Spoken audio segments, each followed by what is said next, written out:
Welcome to Another Triathlon Podcast, the podcast that brings the electrifying world of triathlons right into your headphones. Journey into captivating conversations, share the excitement of race recaps, enjoy the humor only a triathlete would understand, and join us as we debunk myths and bring you the bare, thrilling truths of the triathlon world. So feel your heart pound, breathe in anticipation, and get ready to dive into the world of triathlon. This is Another Triathlon Podcast. Enjoy the ride. Welcome back to Another Triathlon Podcast brought to you by Mana Apparel. I'm Jenna Sarah and joined with Fede, and we're going to have Josh jump on in a little bit here. But this week, we've got another special guest backing up after having Belinda Granger on. We are going to talk more about Challenge Roth and all the excitement going on with that race and its evolution over the years. And who better to do that with than with Felix? So we're going to jump on and say hi. Felix, how are you doing this morning? Hi, guys. Really well. Thank you very much. Yeah, we're so happy to have you on here. Now, I had to ask how to pronounce your last name because I realized halfway through I didn't quite know how to pronounce it. It's even difficult in Germany, so don't worry. It's Walchshöfer. Felix Walchshöfer is my last name. Okay, I would have gotten that horribly wrong, so I'm glad I asked. Don't worry. Well, we just wanted to have you on to learn a little bit more about the evolution of Challenge Roth. It's definitely the race that's on everyone's mind right now with it really just has this incredible atmosphere that seems to be unmatched in any other long distance event. And then we also had the evolution of Race Ranger with releasing some of the data. So we wanted to dive into all of that. But first, we wanted to learn a little bit more about you. How did this all start with Challenge Roth and you getting involved? It sounds like you did fairly young. Yes, I was kind of born in the topic, as kind of everyone here in Roth does when you grow up in a triathlon crazy county, in a triathlon crazy city. So the triathlon here started in 1984 when the best friend of my dad was the first German to compete in Hawaii and brought this crazy idea back. And he competed in 82 and 83, and then he decided with the athletics club to organize a triathlon. And the question in the city was, okay, when is the shooting happening? You know, is it swimming or running or skiing? When do we shoot? We have no clue, but everyone loved the idea. And we had to educate them that we actually don't shoot because it's not biathlon and we are not doing it in winter, but it's triathlon. And we started off with an Olympic distance race here in 84. And I was 4 years old. My dad was responsible for Tourism Nuremberg. But on the side, he did all the marketing. My mom did the PR for the race. Dad was the announcer, and we were sponge kids. So with 4 years, I had a volunteer shirt. It went under my knees. It was an S. And that was my first contact to triathlon. Definitely dove in very early. That is fantastic. So you basically grew up your whole life with triathlon in the forefront. Yeah. And fast forward to see all the kids nowadays, more than 40 years after, who are standing on the sideline, cheering on the athletes at 8 o'clock at night in the city, or handing over sponges, or working at the aid stations, or giving out the medals. It's so nice to see. My nephews, one is working in T2, handing out sponges. My bigger nephew is one of the balloon kids, as me and my sister were for many years.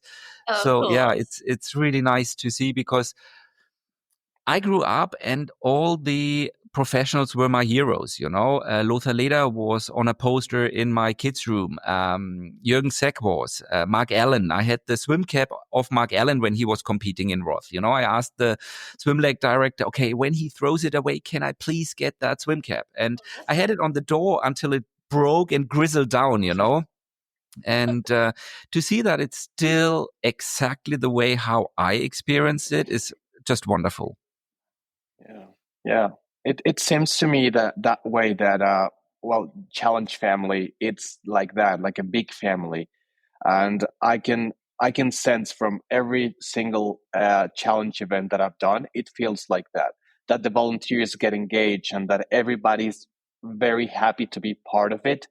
And so I wanted to ask you, what do you think it's the magic behind that? Because I think the challenge events are very different from other events because it feels like that. You feel very welcome from the get-go. And like even the sponge kids go out their way to actually make you feel like you are a professional or that you're like a very important person while you're racing. What do you think are the pillars for this to happen? I think, especially in Roth, where everything began, also with the Challenge family, I think it's really the deep rooted in the community, that we are so deeply rooted in the community. We live here. We know exactly who to call. We involve everyone. We involve all the clubs, the teams. It doesn't matter if you're a soccer club or tennis or triathlon, of course. But because we get everybody involved, they run the hotspots with the announcing, and they sell food and drinks and cakes and sausages, as we do here in Bavaria. And they earn a lot for their team, for their teams as well, So it is, I think it's this very deep rooted in the community. We do a lot of things with the festival market. For example, we have a soccer court there, bouncing castles. We try to attract everyone from the county, even all the people who are absolutely not interested in triathlon. We kind of lure them into triathlon with concerts, with cultural things, with photo exhibitions, with a lot of different things, because what we have learned, when you have seen it, you'll come back, you like it. And so it's always the thing, okay, how can we get the people here? Because when they're here, they really like it. They want to get involved.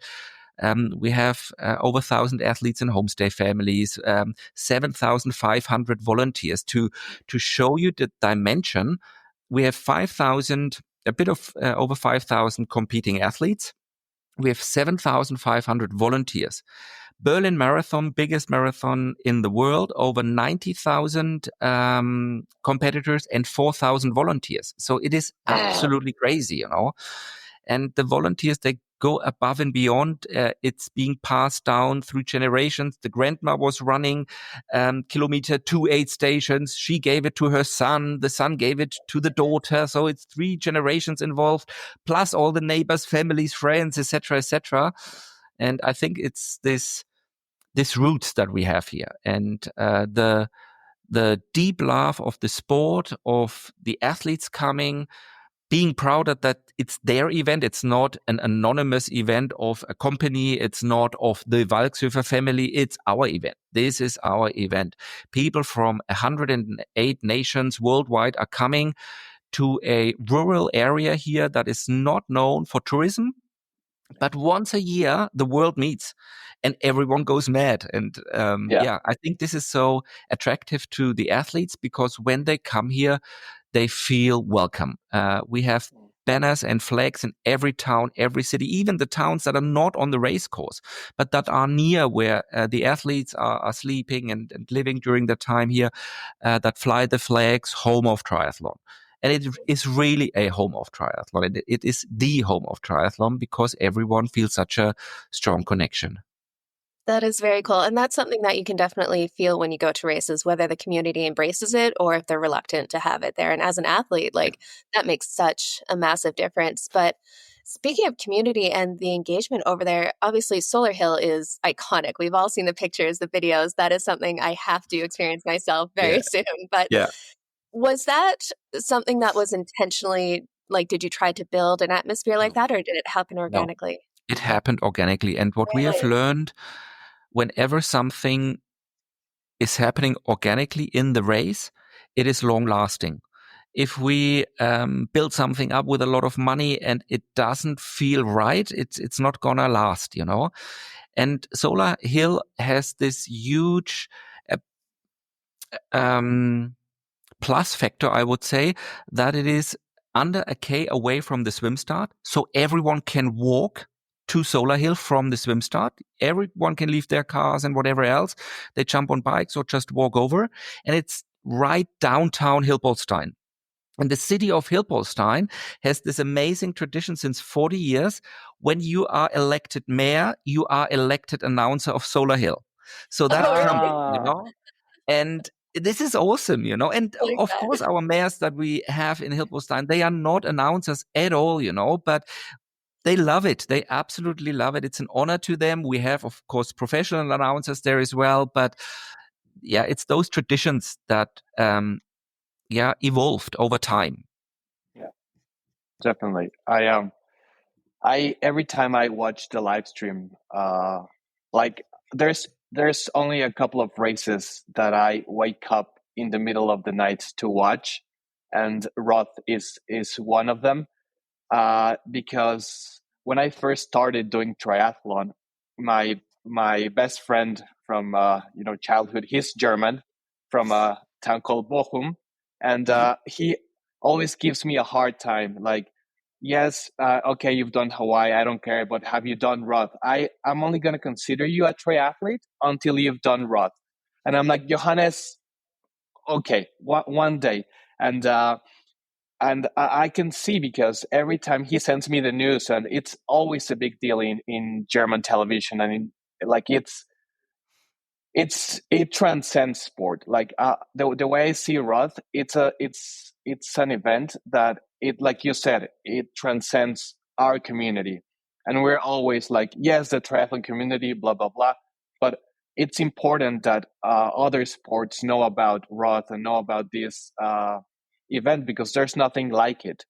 And I don't think you can replicate something like Soderbergh, or the atmosphere and the way fans come together. My question now is, like, what do you think makes athletes go back? Like, it's the magic, it's the race, it's the challenge, it's everything together. Like, what are the elements that you think make people like stay in awe with Roth, and like have this like mythical place in their head? I think it's different aspects. And for every athlete, the one or the other aspect is more important. For example, we have a very, very fast course. We have both world records here. First man under 8 hours, Lothar Leder was here. So someone who wants to have a PB, for example, Roth is the place to be. If you want to feel like a rock star, Roth is the place to be. And it doesn't matter if you take 15 hours to do that, Roth is extremely inclusive. We have so many athletes with disabilities, people, all genders, all ages, everybody is welcome. This is also why I'm a bit reluctant to get a championship race, because I want everyone to come together, and I think this is also a very important part about Roth. Then, of course, the atmosphere, the spectators is unique, but it's also unique that we have the biggest triathlon expo in the world, Hoka this year was showcasing their new Hoka X3, not at the Eurobike, not in any other place than in Roth on the expo. And there you see the importance of Roth. And that it's not only just a local thing. If you talking about Johannes and in Germany, Roth is in the 8 o'clock news for 40 seconds, equal to soccer. And soccer is king in Germany. I can tell you, it's the biggest one-day event in southern Germany from all aspects, especially from spectators. There is no other event having 300,000 spectators on the course. And it's, I think, so many small puzzles that we are an attraction for so many different people. And I think what is also unique, every year we sit together. This Monday we had a full day off where everyone from the office, and we are at the moment 14, we will grow to 16 in October, reports about social media, about registration, about marketing, about the fan shop, etc. And they all tell us and tell the colleagues what was good, what was bad, what do I want to do better next year. And I think this drive of always getting better, evolving, going with the time, but also never forgetting our heritage, forgetting that pro man and pro woman should race on the same day, and for some time that didn't happen at the World Championships. And now they are going back there as well, which I think is a very, very good sign, So those things we will never touch, because it's an absolute important part of our sport. But so many other things we develop every year. And for people who come back every year for 10 years, for 15 years, I want them to come back and say, wow, this is new and they've done this new and they listen to us and wow, so that whenever you come back, you see something new, you feel something new, but this you're at home feeling is never going to change. The principles never change, and I think this is the secret of Roth. That is really fantastic. Yeah, that has to be a tough line to balance at times, just the evolution of sport and moving forward, but still keeping it rooted in that history that has made Roth so iconic and such an incredible experience. And I think our really good thing is, I think one last point is also the race is owned by my mom, my sister, and me. Yeah. And whatever comes in, we will again put in the race, We want to be the best race on all aspects, from the live stream that you talked about, where we invest a lot.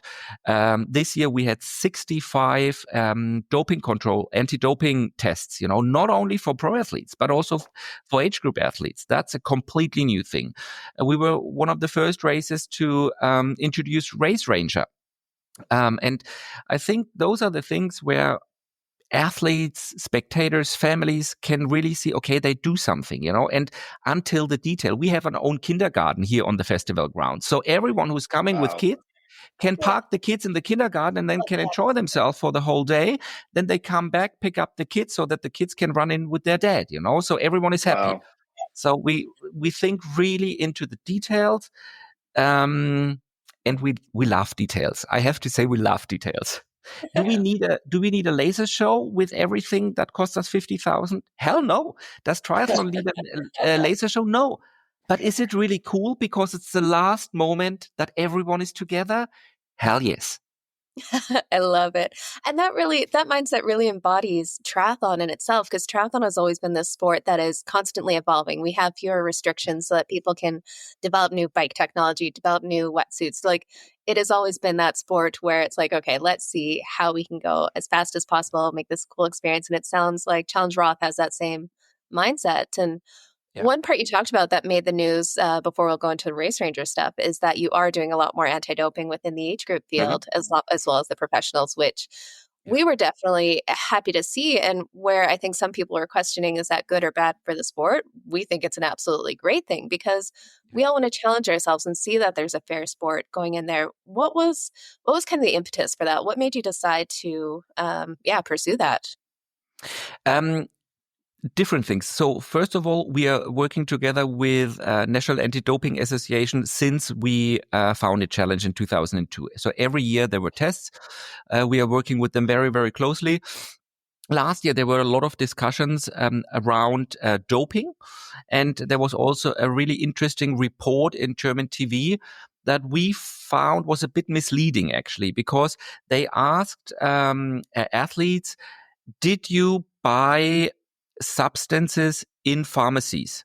So you can, for example, in Germany, you cannot buy aspirin in a supermarket. That's illegal. You have to buy it in a pharmacy. So, and if you take an aspirin, that's fine. Or if you, for example, buy a Voltaren cream because you had an accident while skiing in January and put that Voltaren cream on your ankle, that is, out of a doping perspective, totally fine to do so.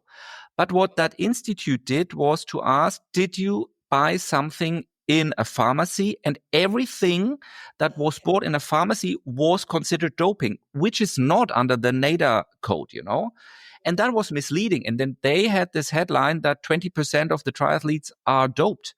And we said, okay, look, this is really unfair towards the sport, towards the athletes, towards us. It was a very misleading question. So we called NADA and said, NADA, can we do something more? And they said, well, we are also really angry that they are not using the code, the NADA code, and what is allowed and what is not allowed. Would you like to meet? And I said, okay, when? Yeah, next week. Okay. Then we drove up and met. And I think two similar interests collided there, which was fantastic, because NADA said, look, we have this new dry blood spot anti-doping test, which is a thing that you put on your arm. You click on it. The athlete does it him or herself. the doctor is standing vis-a-vis of the athlete, watches it. 3 small needles go in, take 3 drops of blood, seals itself. It's been given to the doctor. It's been sealed. You write all the documentation. And it is a cheaper thing than if you do a blood exam or urine, So they said, okay, we can do that en masse in the race if you want and if you support us.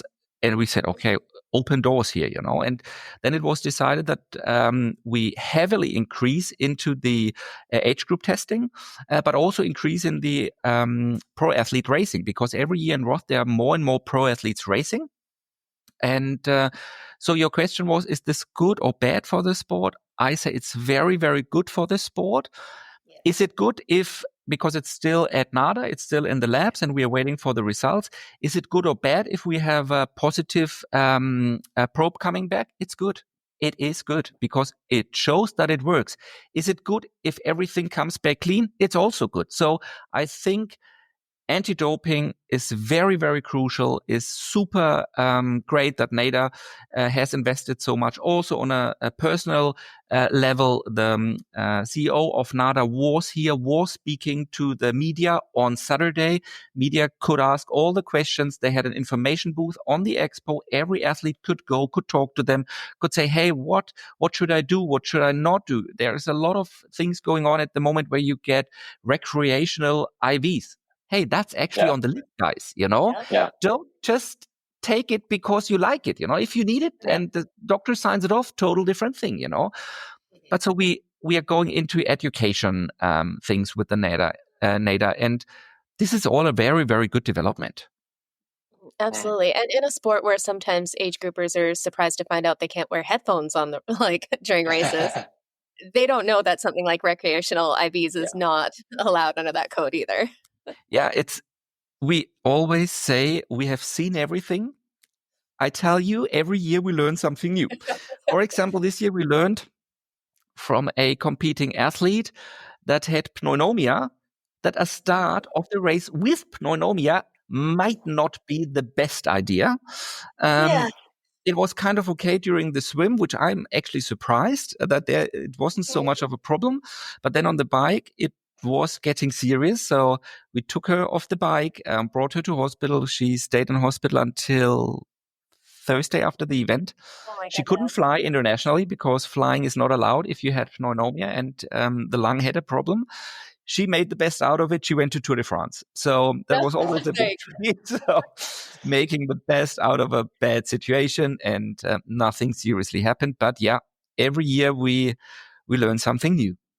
Yeah. And with the anti-doping testing, is there kind of a timeline when you'll get those results back, and will it be public coming out, or how is that handled after? Every year we do it public together with NADA. It can take very long from year to year. It always is depending. Do we have huge sports event, because they only have 2 labs, and if the labs are full, if we have a European Championship, whatever else, then those get a little bit prioritized. And I think the longest time it took was October when we get them back. And we also don't pay out prize money before anti-doping is back, because we want first to have everything clear. Because in a case, for example, the second place getter gets disqualified, the third would be second, and then we would have to ask the money back from the third, would pay out to the now second, former third. So it's a chaos. So we only do that when everything is back. However, this year there are not a lot of big sporting events for NADA, so we expect to have it beginning September. That's very good to hear. That's awesome. We always in the podcast are huge advocates for clean sport and finding ways to make the sport fair and competitive. And because the cleaner the sport, the more people brings in, because then everybody sees that, yes, we're competing clean, we're competing fair. And it's amazing that you're going above and beyond by doing this. And it seems completely logical to me that you pay after you get the results, because then you get a huge mess. And now speaking about clean sport when it comes to doping and all of that, and now that we're going to touch on the subject of Race Ranger, before we jump into that, do you see like a foreseeable future where Race Ranger is also on the age group field at Roth? Or is that something you've explored, or is it just going to stay for the pros only? For the moment being pros only, because there are no devices for age groupers yet from Race Ranger. But Race Ranger is developing very, very fast. When you look back, when they invented Race Ranger, they promised us that next year the Race Ranger will have a GPS signal so we can use it in TV, and know exactly where the pros are. So that's next phase for Race Ranger. And then let's see what comes next, there is a lot of discussions on the motorcycles. Should the motorcycles have Race Ranger as well? James told us with the devices they have at the moment, it would not work because the motorcycle is built differently than a bike.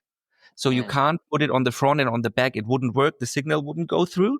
But they are working on that as well. And having said that, because fairness is such an important point for us, we do not have a lead vehicle with a clock on top because that's a windbreaker, I would call, We have one lead motorcycle, that's the police driver, and he drives 500 meters ahead of the first. So there is no problem. We decided after the horrible incident in Hamburg, Ironman Hamburg, with the dead motorcycle driver, that we ban all media motorcycles because they were really the problems as well, because every photographer wanted to have a shot of the first.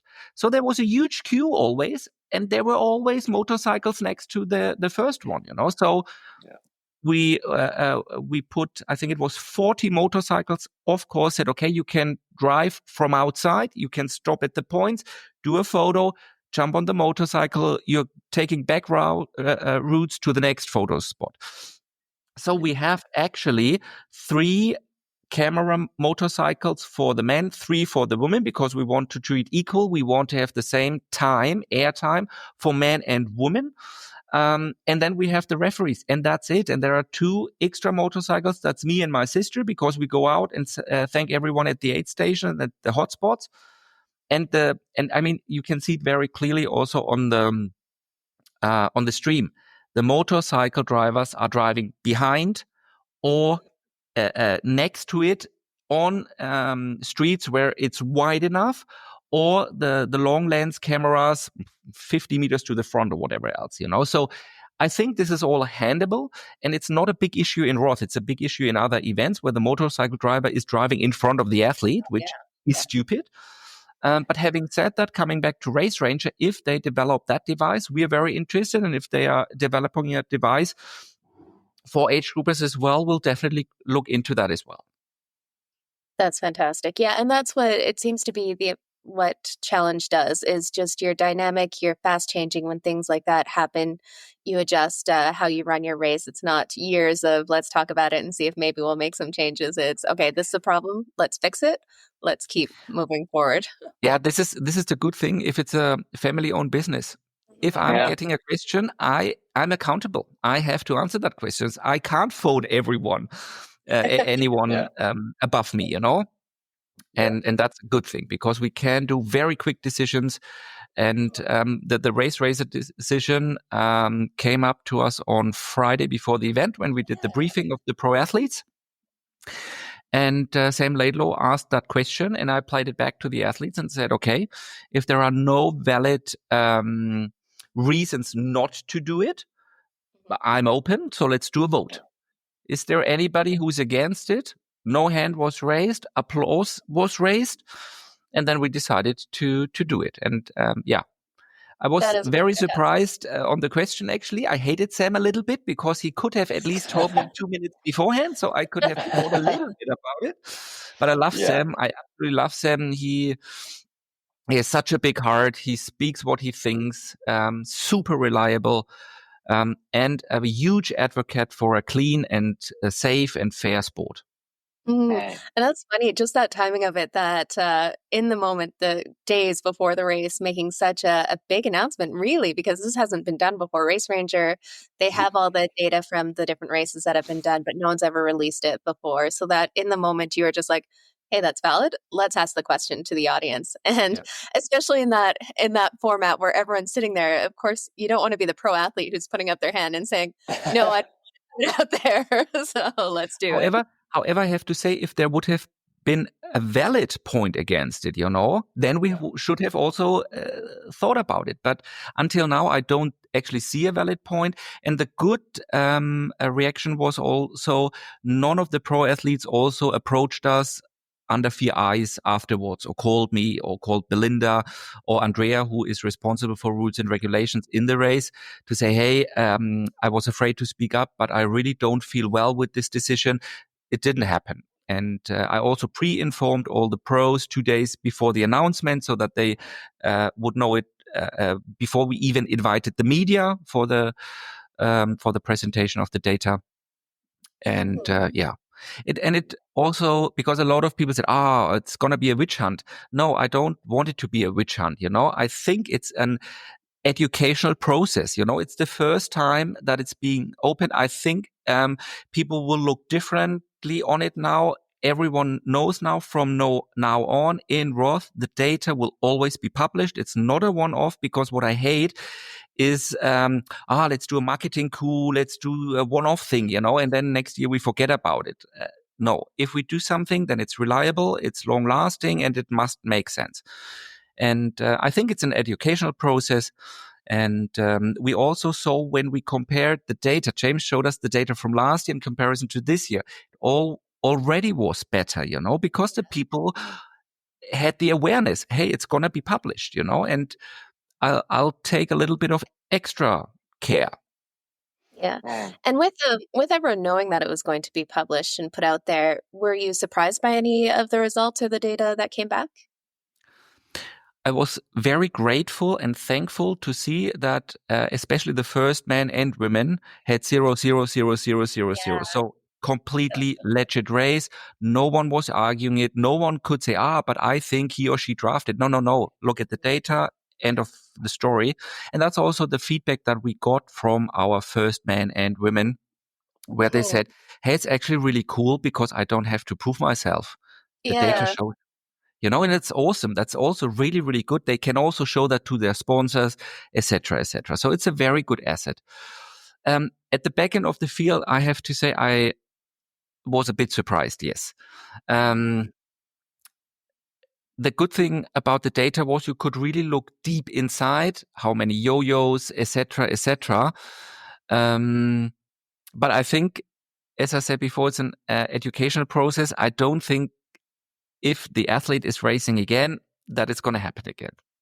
Yeah, totally. I think you handled it very well, and putting you on the spot there and putting you to a vote. Belinda was also telling us this story that you were very political about it, and you wanted to be sure that nobody was against it. So that speaks very good of yourself. And I think, I reckon it only becomes a witch hunt if you want it to become a witch hunt.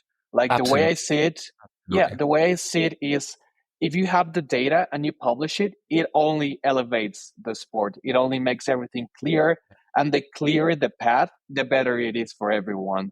And you can have it's like the more information you have and the more you apply it, the better it is for everyone. So I think it's only good for the sport that this data becomes available and on the live stream and everything, just because it becomes more professional in a way. So I think you handled it very well, and can't wait to see where this goes and where this develops in the future.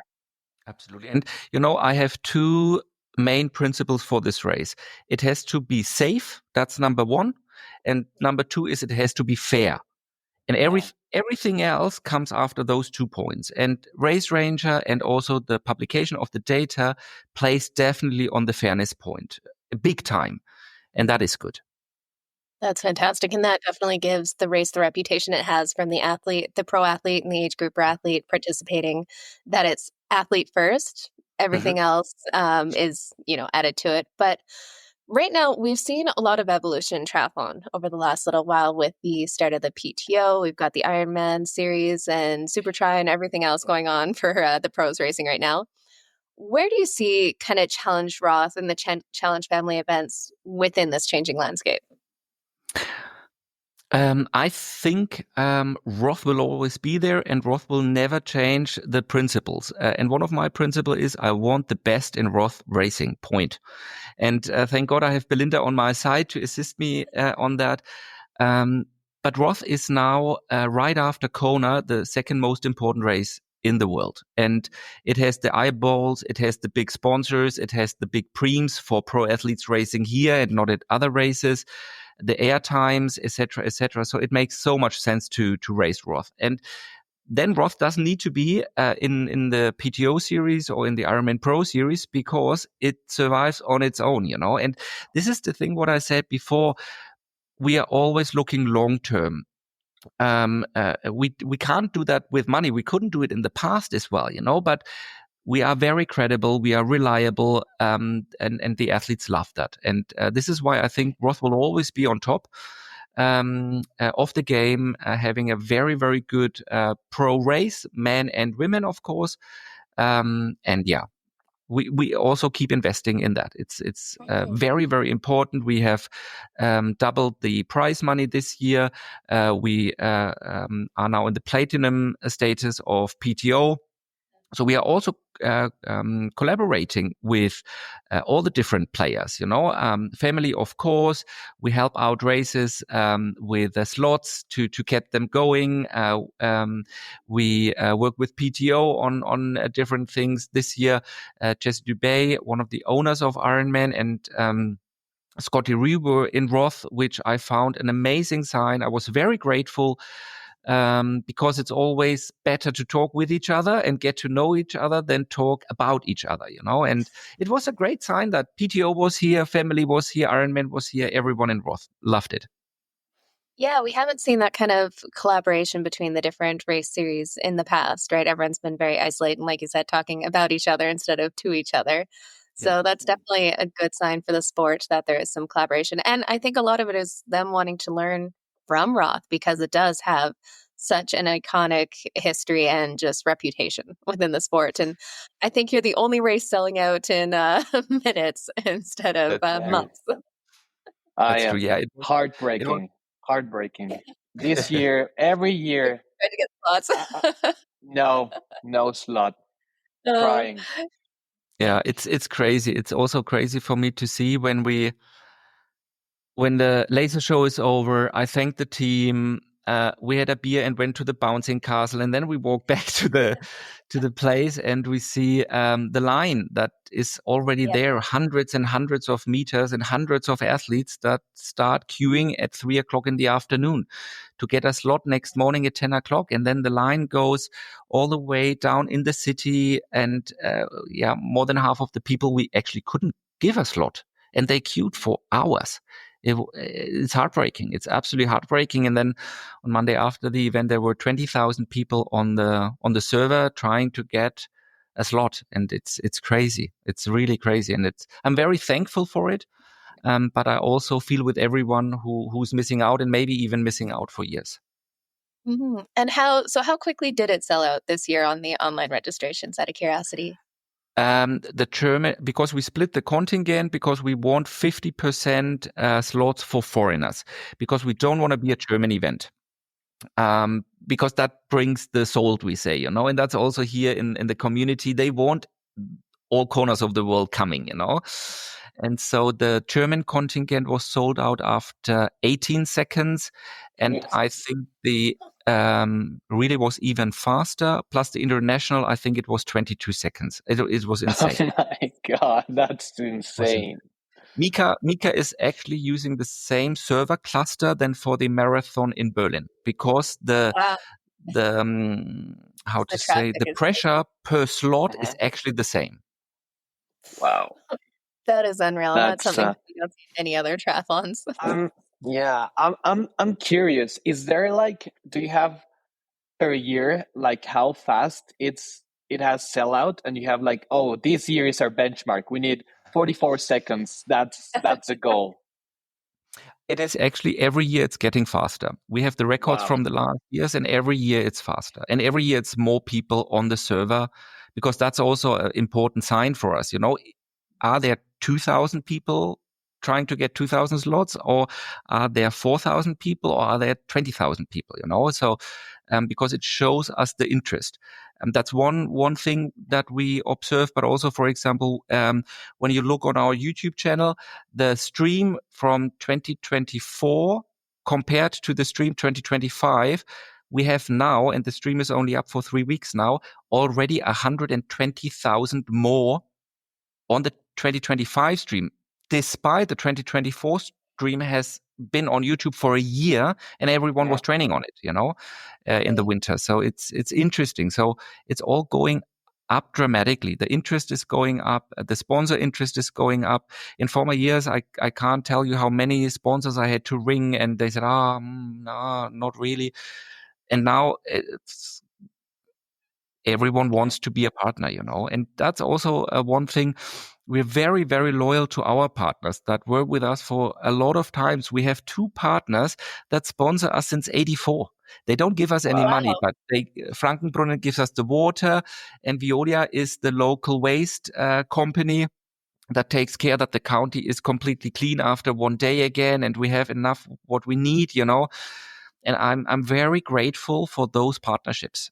Because they're long lasting, and I don't really like to change partners or sponsors if it's a good relationship. And it's not only the money thing that everyone thinks out there, but for example with Canyon, they are doing a special Roth edition bike that they announce worldwide. I mean, how cool is that?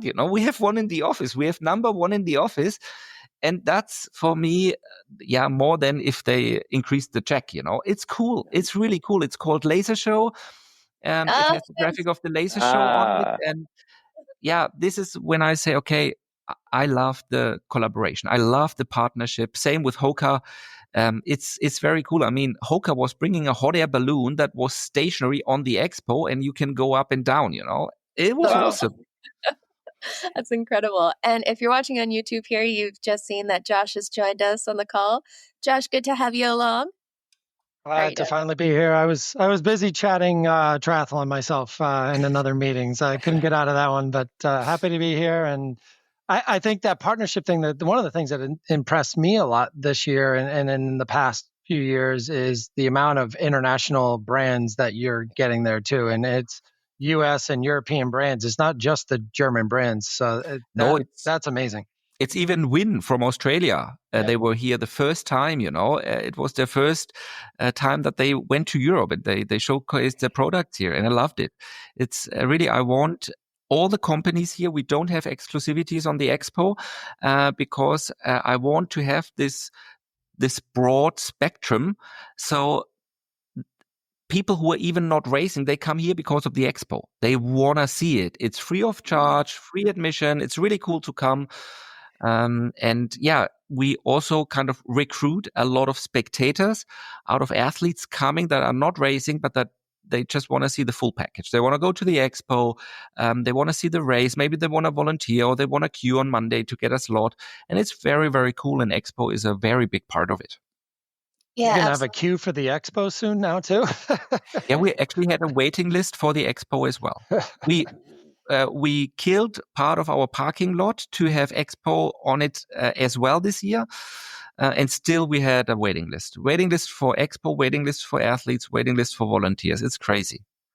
Yeah, as we mentioned at the top of the podcast here, we're sponsored by Mana Apparel, and it's a team that we all race with as well. And we've been having quite a few discussions within the team and how we need to be over at the Challenge Roth Expo because it's absolutely iconic, and we just want an excuse to go there anyway. So we will definitely be setting that up because it is such an iconic experience. But this is also the great thing. Also, all the companies that are not sponsor of the event, they do their own thing here. They do fun runs. They do a lot of different things, and we encourage them, because the more it is done, the more attractive it is for the community. Yeah, absolutely. Now, with your own experience with triathlon, growing up with it and being so close to it, but a lot more on the organizer side, what's been your experience racing triathlon? It sounds like you've done a few, but have you gotten the chance to do the full Roth experience and taken off the race director hat for a bit, or kind of balancing both? It was... I'm German, but I hate soccer. I absolutely hate soccer. I have no clue, and it is definitely not my kind of sport. So that was my outing here. So what I did as a kid, I was in the athletics club, loved athletics, loved swimming as well. And then it got a bit too boring, just the athletics. And then, a lot of the triathlon clubs here in the region get their kids out of swimming and athletic clubs and et cetera, et cetera. And then I started triathlon myself with 11 years, I think. And then I did triathlon until I finished school.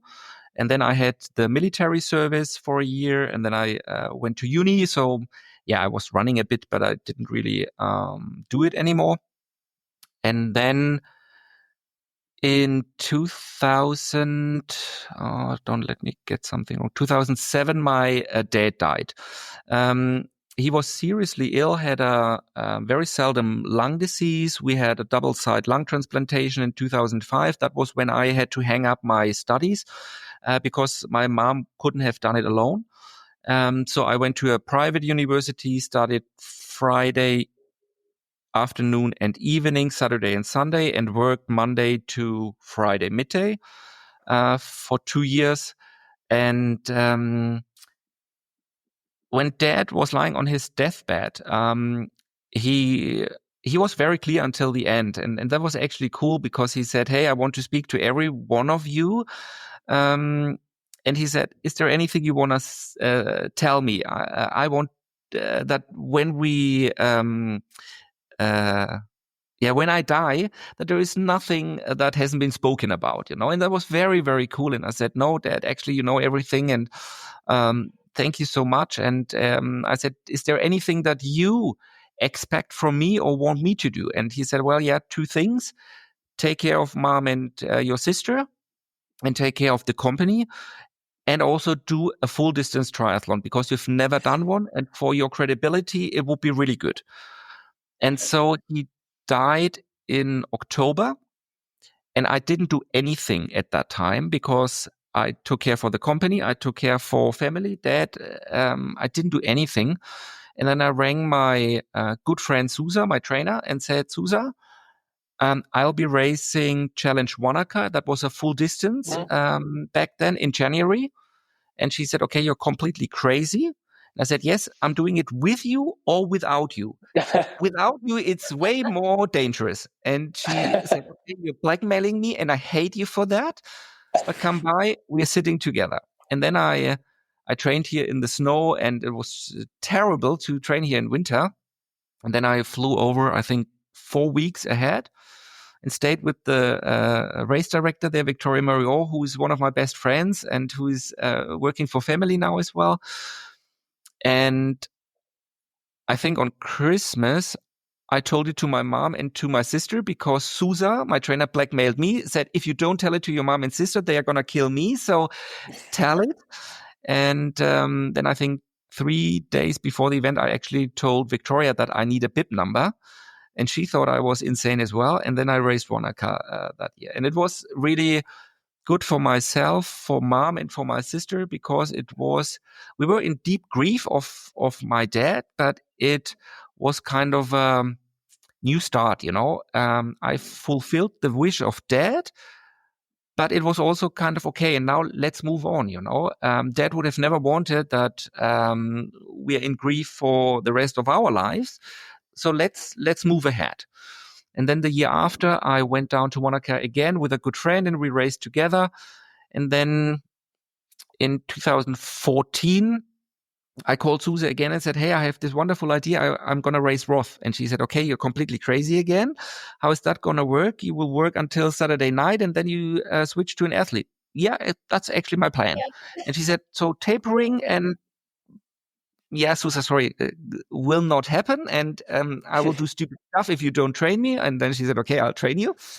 And that was 2014. And I told my directors and everyone else, I think the day before the race, that tomorrow, actually, I'm not doing what I'm normally doing. Catherine will take over full responsibility. And then I raced in 2014. And then I I learned so much about the race. Again, I was there on motorcycles every year. I know everything inside out. I know the course, everything. But the intensity of the work of our volunteers and the dedication was even new to me. And it made me very, very grateful, getting really emotional, because to see what they do and how they do it, it's not, you have to hand over bottles, it is full passion and everything for the athlete. And it gives me the feeling that I'm not standing out there alone and I'm the head of the thing and I'm the CEO and I'm whatever, but I have a full army behind me who back me up. And if I fall over on race morning and am dead, no one will see it because they are so amazing and their work is so great. And I think that that's also one of the amazing things. And I'm very proud. I'm very, very proud. And it gave me a completely new perspective. It also gave me a new perspective. I mean, I walked 4 hours on the marathon because I worked until midnight Saturday. I forgot to eat on Saturday, which is also not so clever. And I got to know these amazing athletes with me. And we walked together mile after mile. I got to know their life stories. They got to know mine. And we are in contact until now, and it was one of the best days in my life. And I definitely wouldn't like to miss it. It was all worth it and gave me new perspectives. I think you touched on another wait list too. Isn't there a wait list for the volunteers as well? Yeah, we actually have. And how many volunteers? 7,500.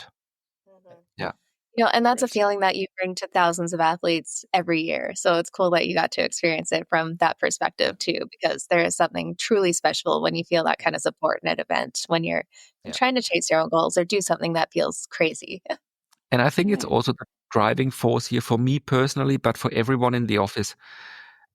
People trust in us and hand us over a big amount of money 1 year before the event. And they trust in us that we are doing something really good with their money, And this is always why I tell everyone, okay, the expectations in us are very high and we're gonna exceed the expectation. That's the goal, And even people who have raced here, we need to exceed their expectations as well. And with that team and those volunteers and the community here in the county, we can.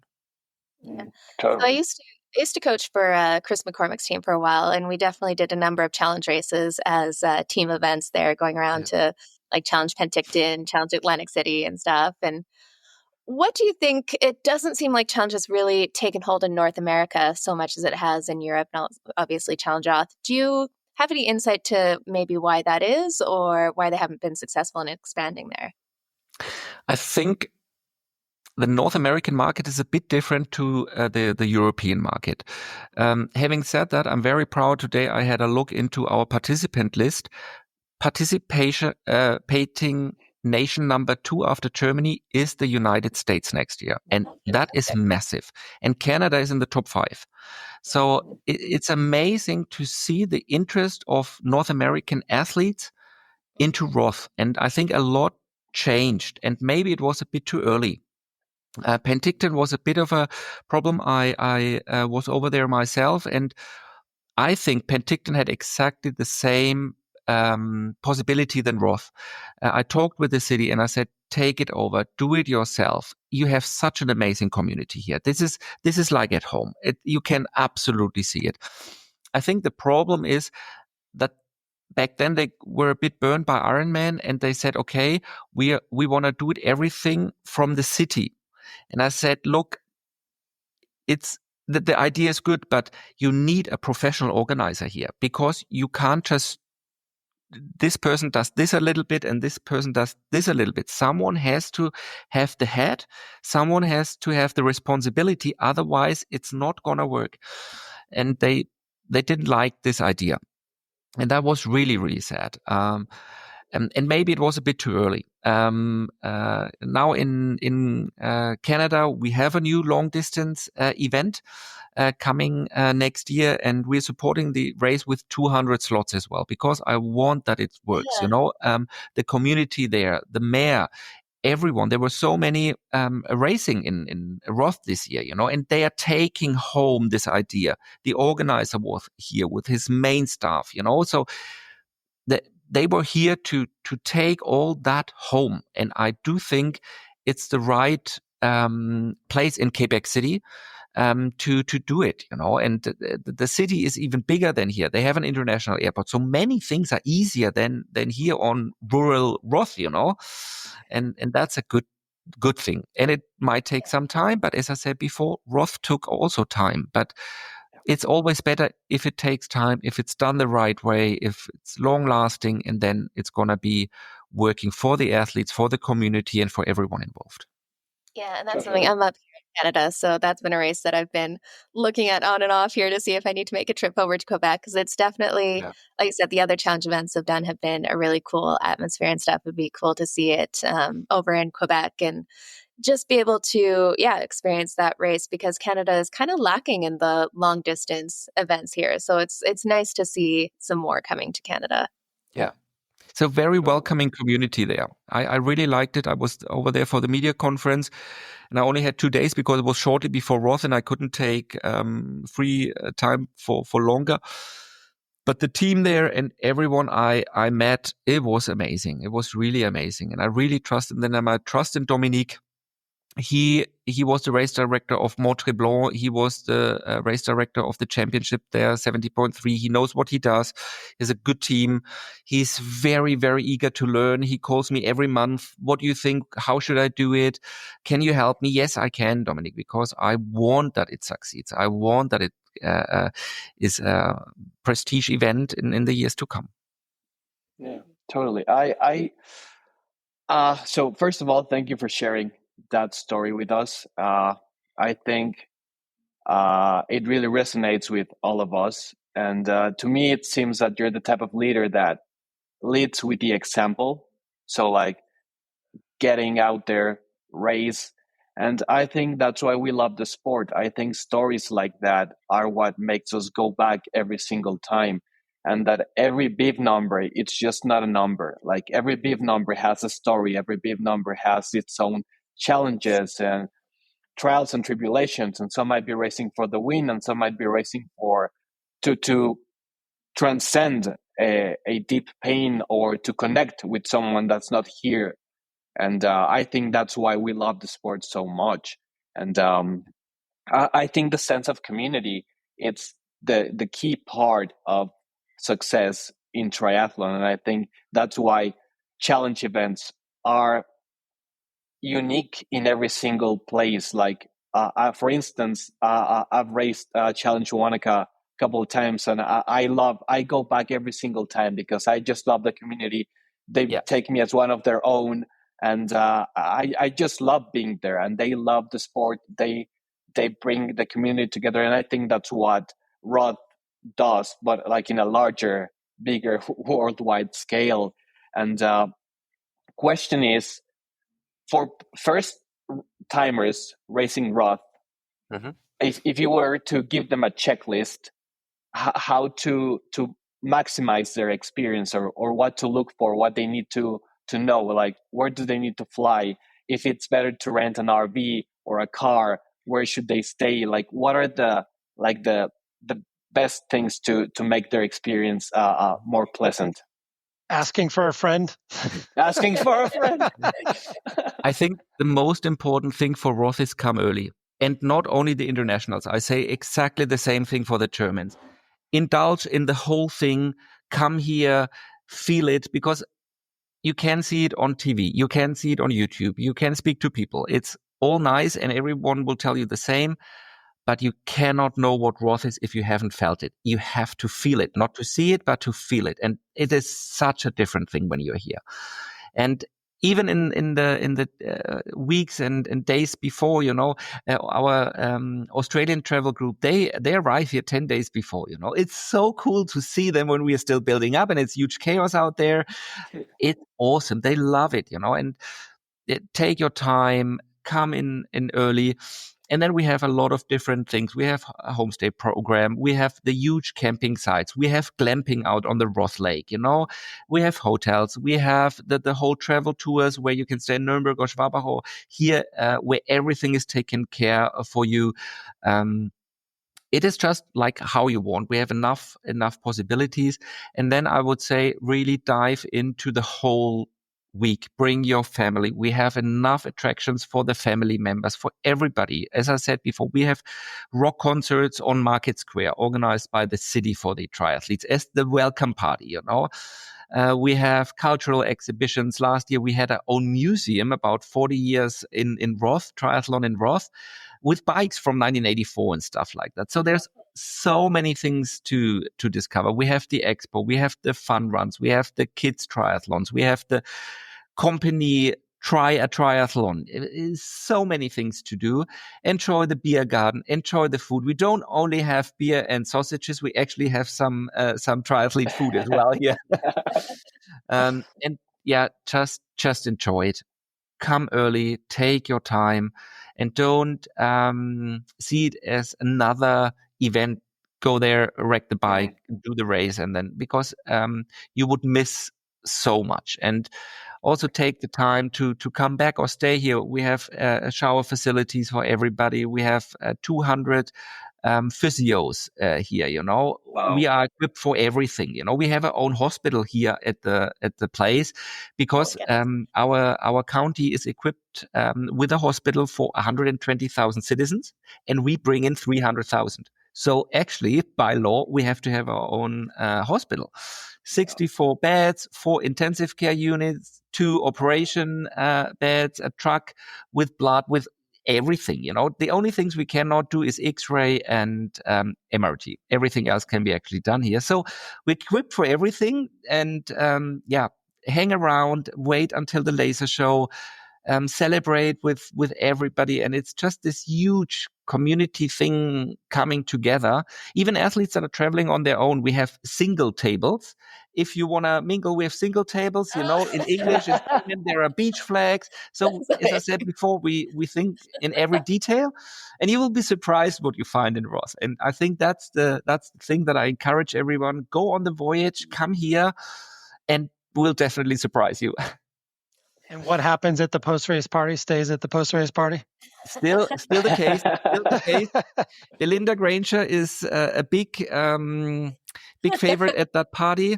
I remember one year, and I hope Belinda is not angry at me telling that. Martin, he's our head chaperone for NADA since many, many years.